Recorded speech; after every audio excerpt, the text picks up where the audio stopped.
The man who's only going by his first name, Carl, playing softball in New Bedford, wrote a letter to former Patriots player Aaron Hernandez, currently being held in jail for a murder charge in the death of Odin Lloyd. I was shocked that he even wrote me, for one, because I didn't think he was gonna. In the letter written back to Carl, Hernandez said, "I know God has a plan for me, and I know something good will come out of this."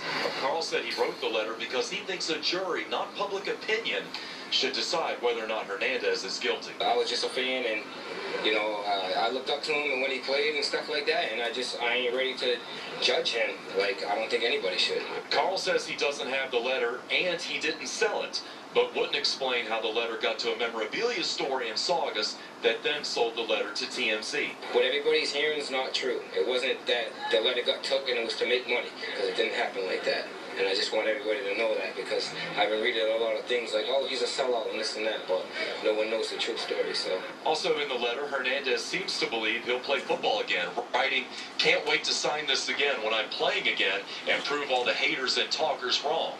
Karl says Hernandez did write not to share it with social media, and although he denies selling the letter, he admitted that he wanted people to hear it. I wrote him again to explain why, because like the not to share with social media thing was kind of like, because he's been quiet. I think a lot of people were taking that like a guilt, just because he's not saying nothing.